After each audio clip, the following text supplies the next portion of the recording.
I'm going to assume that you've played Magic at least a few times. And if you have ever played Magic more than, I don't know, a dozen times, then you've probably run into what I'm going to refer to as playing on the rails.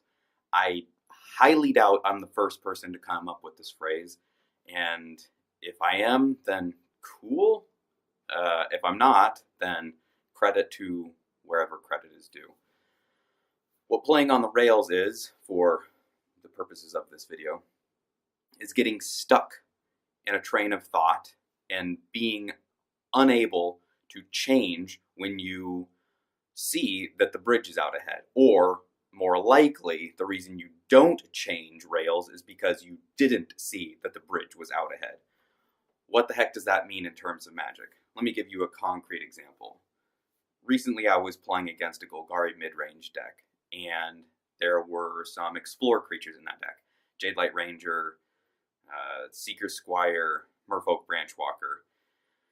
My opponent, it's turn 2, taps a couple lands, plays a Merfolk Branchwalker.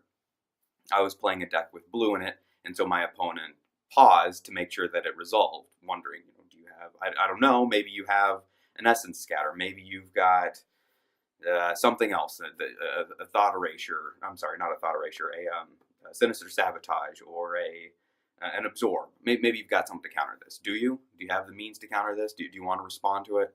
I say, okay, yeah, that's fine. Now, that's about as far as my brain process went so far. I had played a Legion's Landing on my turn before, so I probably couldn't have countered anyways, but my opponent was doing as they should when you're playing against blue, is make sure that I'm not going to respond it anyways. My opponent explores, gets a land. No, I'm sorry, doesn't get a land. Got something that wasn't a land and put a +1/+1 counter. See, I even did it when I was telling this back to you. I kind of stopped paying attention as soon as the Branchwalker resolved. I was kind of bummed that I didn't have the means to stop that from happening, and so I just kind of, I don't know, blanked out. Comes back to my turn, come to combat. Combat? My opponent, yeah, sure. What are you going to attack with? All you have out there is a 1/1 vampire token. Sure, go to combat. Swing with my vampire token. Block with my 3/2 Branchwalker. Oh, right. Yeah, it's got a butt of 2 because you put the counter on it, and I just kind of blanked out there. This has happened to me many, many, many times. Less now than in the past, but what happens is you'll want to do something. Maybe you'll be looking, you're like, oh, next turn, I'm going to play this land drop, and I'll be able to play my big creature. Yes, I'll be able to play my Galta. I'll have 5 power on board, 7 mana, and then I can get Galta out there. But you don't pay attention that your opponent is completely open on mana. They've been counterspelling your stuff left and right all game. You play your Galta, whoo, and they go, counter? And you go, oh, yeah, Sinister Sabotage. That's a card that you would have and seems really likely. Or they go, opt, counter, whatever. You need to slow down and pay attention to what's happening.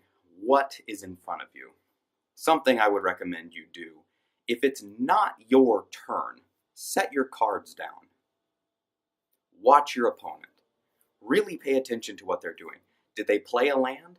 You've probably run into the situation where combat gets back and forth and something gets played and a blocker is killed with a shock, and then something else happens and and the person that attacked goes, okay, anything else?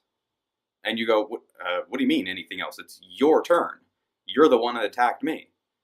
Oh, wait.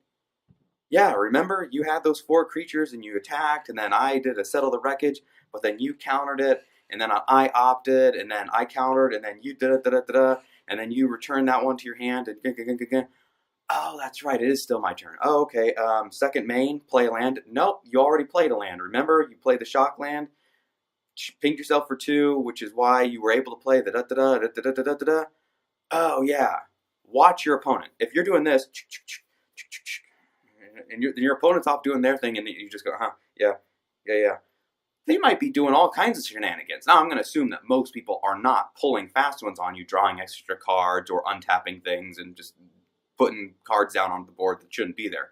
Let's assume that that's all aside, that it is not happening. Great, good. That's not happening. You're not playing against a cheater, which is probably the case most of the time. It's still really helpful to pay attention because those crazy combat scenarios will happen, and I've been in them myself.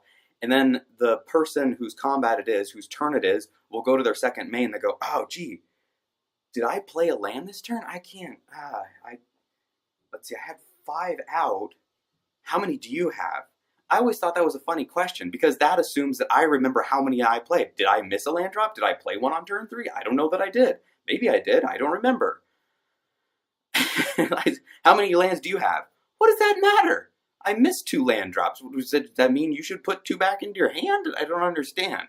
I understand why you're asking that, but it's not an end-all solution to this problem here.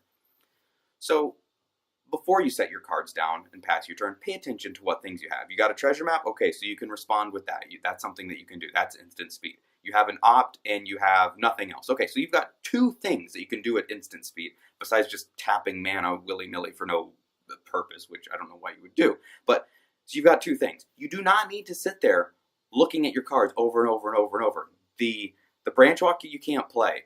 The I don't know, the Merfolk Mistbinder you can't play. The Kumena you can't play. You can't play any of that. You can activate the treasure map or you can play the opt. That's it. That's it. Put those on a shelf in your mind. Set your cards down. Watch your opponent. Did they play a land? Yes, they did. That's a forest right there, and they tapped it to play a land or elf. I remember. I saw it. Slow down. Make sure you're watching ahead. Is there a bridge out? Is there a snowbank up there? Is there a cow in the middle of the road? What do I need to do? Pay attention, slow things down, take a breath, process, and be a better Magic player.